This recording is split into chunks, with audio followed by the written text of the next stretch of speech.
मां से किया हुआ वादा पवन सिंह पूरा करने जा रहे हैं। जी यहां आप बिल्कुल सही सुन रहे हैं। मैं आपको बता दूं कि पावर स्टार पवन सिंह अपने एक्स हैंडल से पोस्ट किया है और बोले हैं कि मैं मां का किया हुआ वादा पूरा करने जा रहा हूं। तो इस ऐसा क्यों लिखे हैं, तो आइए हम बताते हैं कि उनको लेकर के काफी चर्चा जो है सोशल मीडिया पे चल रही है। और यह कहा जा रहा है कि पावर स्टार पवन से चुनाव लड़ने वाले थे।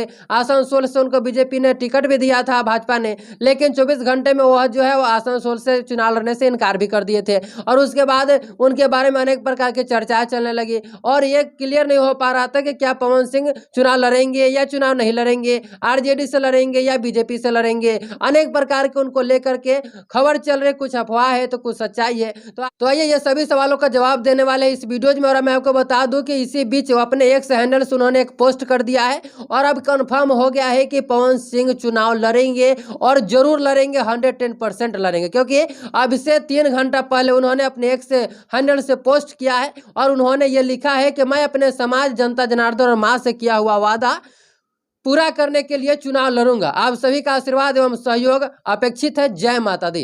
इन्होंने जो है पावर स्टार पवन सिंह ने लिखा है अपने एक्स यानी कि ट्विटर हैंडल पे पोस्ट किया है और लिखा है कि चुनाव मैं लड़ूंगा, अपने मां का किया हुआ वादा जरूर पूरा करूंगा। और जिससे यह कंफर्म हो गया कि पावर स्टार पवन सिंह चुनाव लड़ेंगे और जरूर लड़ेंगे, 110% लड़ेंगे। लेकिन अभी तक यह क्लियर नहीं हुआ है कि आखिर कहां से चुनाव लड़ेंगे। लेकिन जैसे ही कोई अपडेट आएगी सबसे पहले आपको इसी चैनल पर वीडियो के माध्यम से जानकारी दी जाएगी। फिलहाल पवन सिंह के बारे में आप लोग क्या राय है, राय कमेंट बॉक्स में जरूर बताइएगा। और यहां तक बने रहने के लिए आपको बहुत बहुत धन्यवाद। इस वीडियो को फेसबुक पेज पर देख रहे हैं तो पेज को फॉलो कर लीजिएगा, यूट्यूब चैनल पर देख रहे हैं तो चैनल को सब्सक्राइब जरूर कर लीजिएगा।